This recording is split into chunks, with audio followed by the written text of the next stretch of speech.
i brofi llawenydd yna y bore yma wrth i ni droi i'r ail bennod yn llythyr Paul at yr Efesiaid.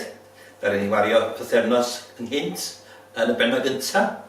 Ond dyna am edrych ar adnod 10, o ddechrau efo adnod 8-9 i fewn i'r testun.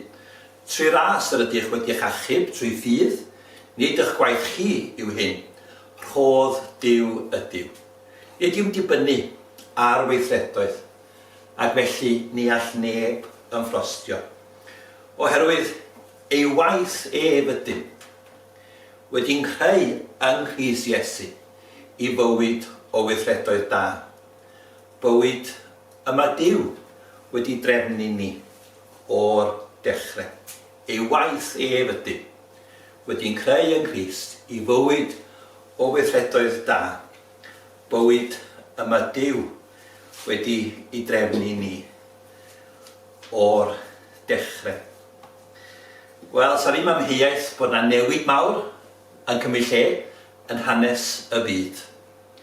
Ac cwestiwn, beth da ni yn mynd i wneud? Pa wahaniaeth fydd bywyd ar ôl Covid-19? Fydd na ddim normalrwydd am fisoedd.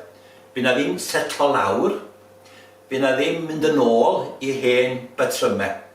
Mae na newid mawr yn disgwyl ni.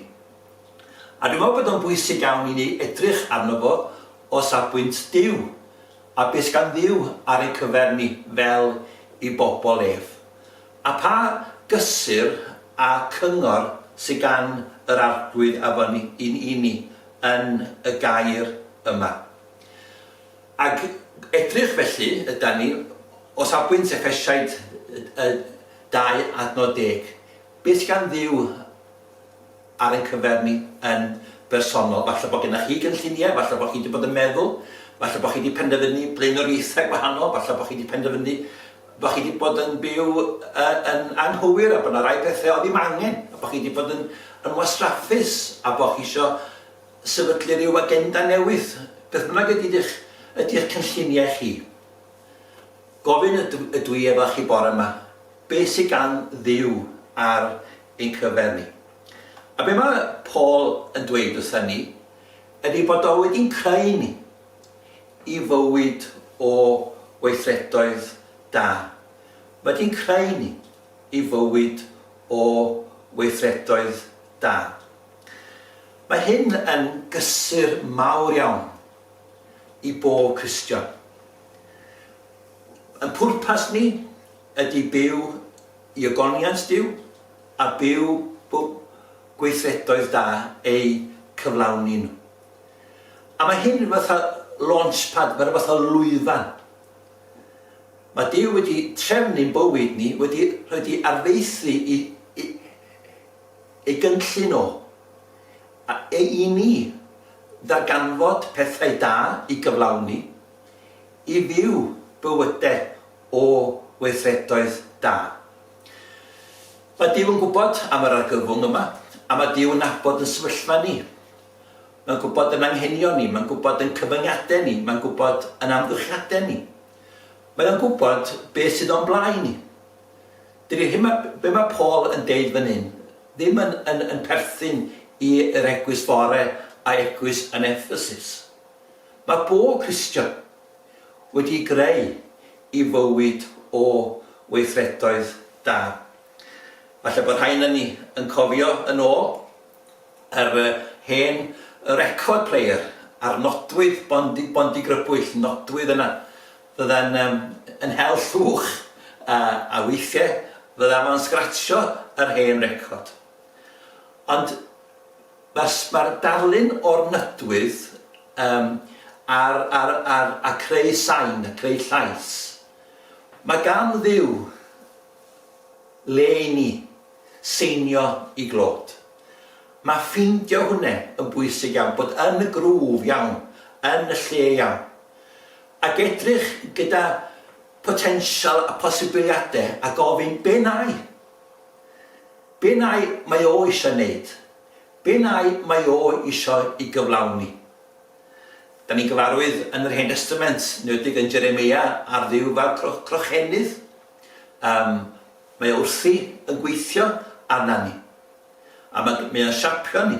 A mae o'n newid ni. Mae eisiau gwneud gwahaniaeth yn bywyd ni. A dyna ydy'r bwst a'r cadernid yma. Bod ni wedi cael yn creu i fywyd o weithredoedd da.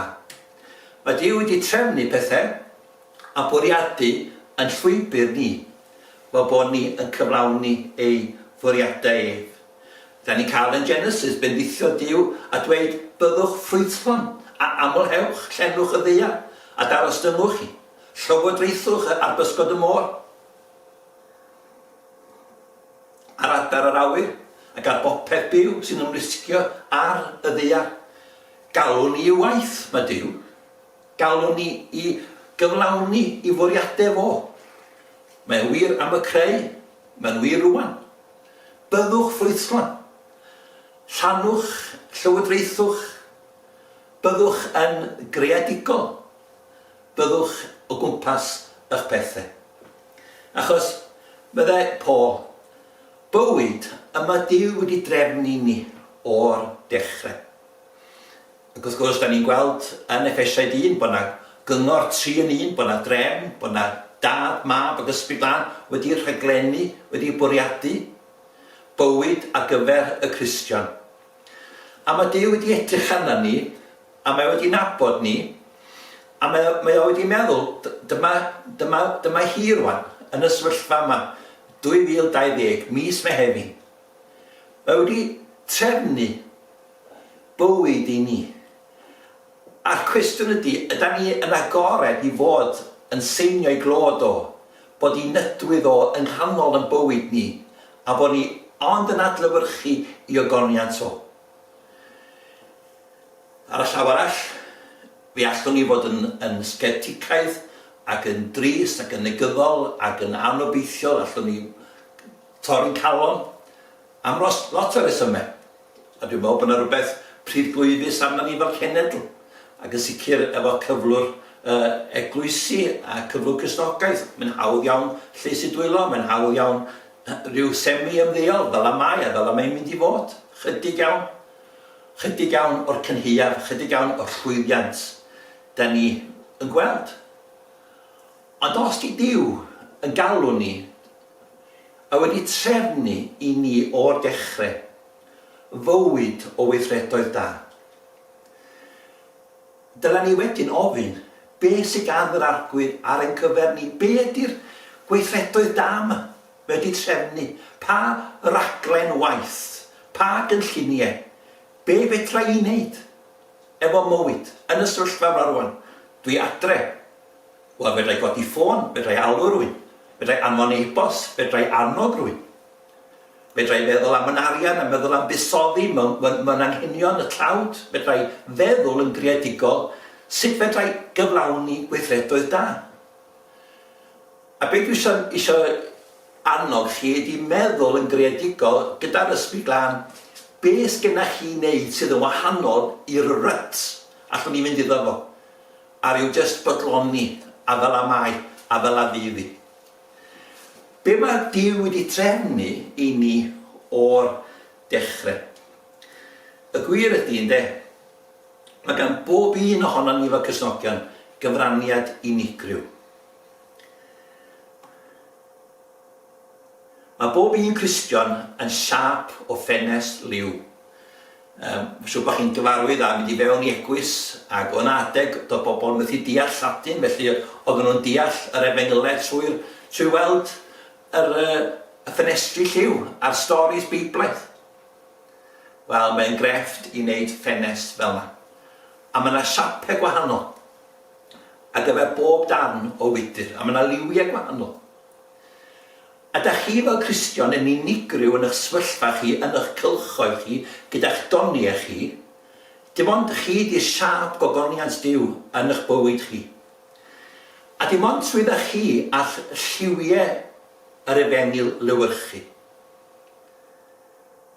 Mae'ch potensial chi i gyflawni gweithredoedd Duw yn anhygoel. Sa chi ond yn gweld beth gan ddiw ar eich cyfer chi. Mae wedi trefnu gweithredoedd da, mae genna fo bethau chi'n neud, ond falle bod chi'n teimlo, wel, beth genna fi, bod chi'n teimlo fel claddu'ch doniau, a dim cysegru'ch doniau, a buddsoddi'ch doniau, a bod yn greadigol. Mae diafol yn dda iawn am daflu sen, a mae'n cydwybod ni a'n ysbryd ni wel na fo. Alla ddim newid. Ond mi rydych chi yn ddarn o wydyr yn ffenestr Duw yn ei waith. A dych chi, y siap ydych chi, neb arall debyg i chi, dych chi'n unigryw. A dim ond chi all ogonefu Duw fel chi. Ac os di'ch siap chi'n blanc, os di'ch siap chi jyst yn ddim, dych chi ddim yn llywyrchu gogoniant yr Arglwydd Ysbryd.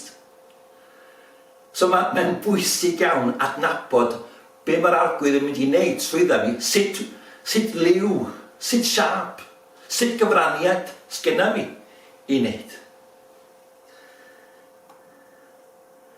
Mae Duw wedi gosod cledrau o'n blaen ni. Da ni'n gwybod taith tren, mae rhaid cael cledrau ar gyfer y daith.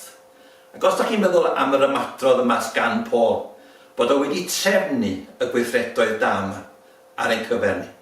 Bywyd mae wedi drefnu i ni. Mae'r cledrau yna. Ond ydy'n tre ni yn mynd ar hyd y cledrau yna. Ydyn ni'n cyflawni beth sydd gan yr Arglwydd ar yn cyfer ni. Mae'n siŵr bod ni yn hoff iawn yn sicr heddiad pam bod ni'n licio Swistir a mynyddoedd y Swistir a gweld golygfeydd. Wel, mae'n ambell i dren yn mynd i fewn i grombil y mynyddoedd ac yn gweld harddwch y mynyddoedd yna. Mae yna ryw antur, mae yna ryw ramat. A dwi eisiau chi feddwl am y gweithredoedd da gan Dduw ar eich cyfer chi, fel rhamant, fel antur.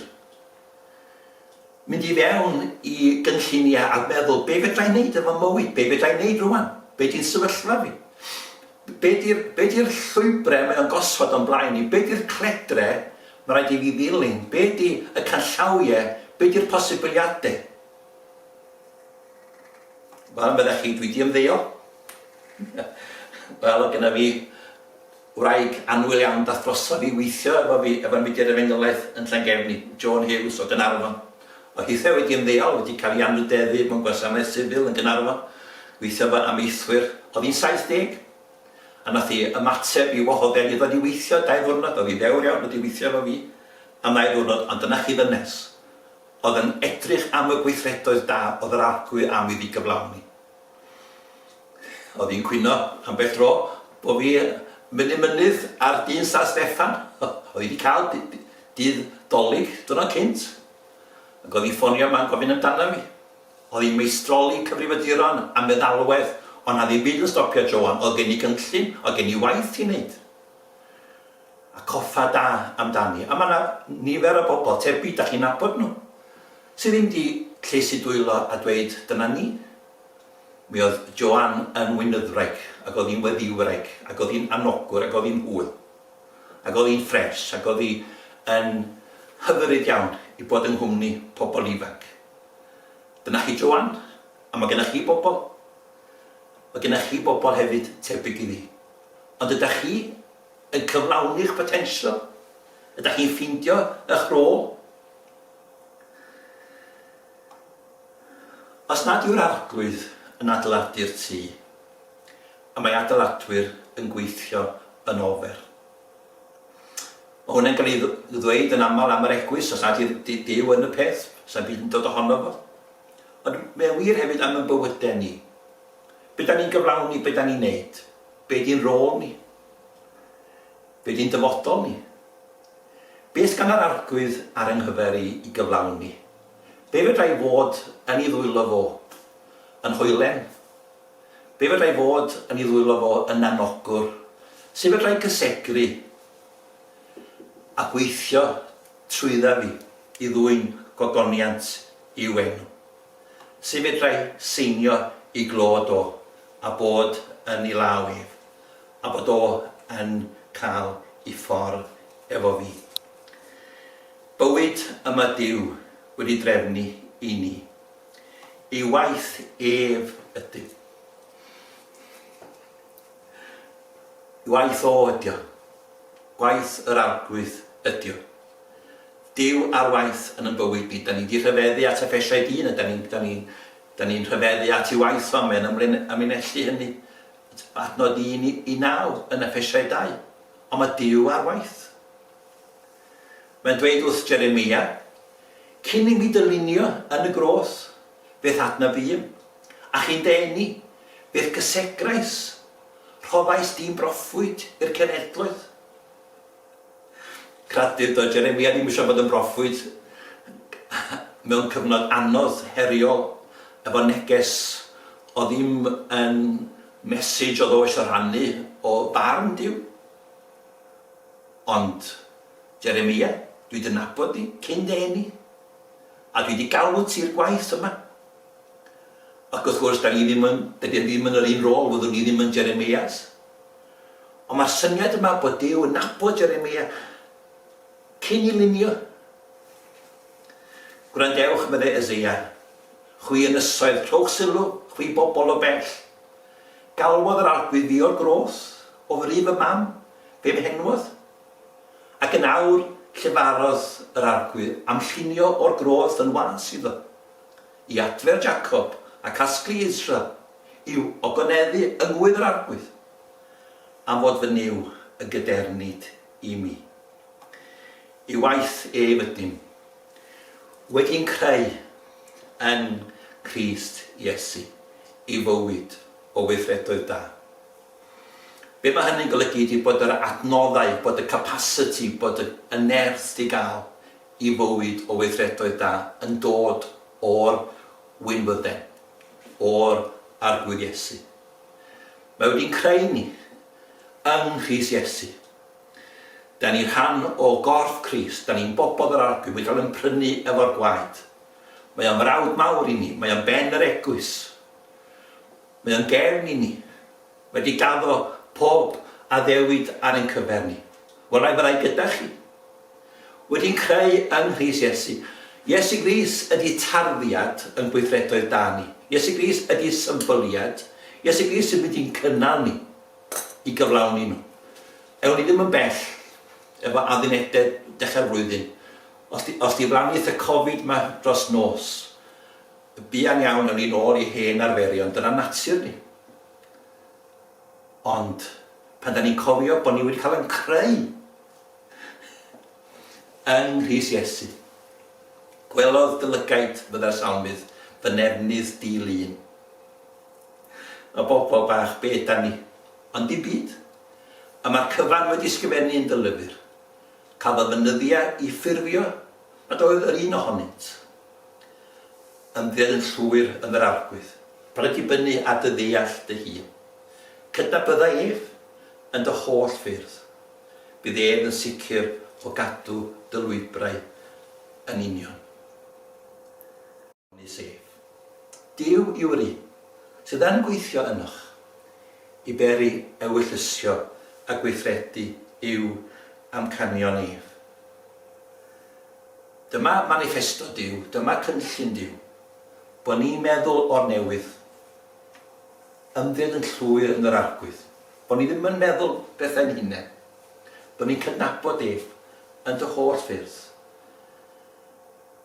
Ac efallai bod ni eisiau ni jyst eistedd lawr heddiw ar ei rhestr o beth yw'r pethau sy'n bwysig, beth sy'n dod yn wahanol, a jyst myfyrio a gweddio arglwydd dweud i mi, beth yw'r gweithredoedd da wyt ti am i fi yn unigryw i gyfrannu, a cadw fi yn sicr o gadw dy lwybrau. Mae yna newid yn mynd i ddigwydd. Mae yna newid o'n blaen ni. Ond y gamp ydy ynde, be di'r newid o'n mewn ni? Sut fath o bobl fyddwn ni? I waith ef ydyn. Wedi'n creu yng Nghrist Iesu i fywyd o weithredoedd da. Bywyd yma Duw wedi drefnu o'r dechrau. Byddwch yn rhan o'r holi a'r cwestiynu yna bod yr arglwydd yn cael ei ffordd ac yn cael ei le. Dwi am ddio'r wan i gloi yr oedfa. Gydwch chi ni draeth yr arglwydd mewn gweddi gyda'n gilydd. Dan efo diolch i ti felly am yr adnod yma ac am yr anogaeth yma i ni gyflawni dy fwriadau di a dy weithredoedd da yn y bywyd ni. Da ni'n dymuno hynny o Dduw. Da ni'n cyfadde bod ni'n medru fod yn wastraffus ac yn ysgeilus efo'n doni. Ond da ni'n gwyddio ar ei tidanio ni a'n ysbrydoli ni yn cynorthwyo ni o Dduw. I gysegri pob dawn, a pob eiddo, a bob awr, a bob talent i ti. A bod ni yn gweld Iesu yn llewyrchu golau i oleini fod trwydda ni er dygoniant, sicrhau wrtha ni, er mwyn dygoniant. Amen.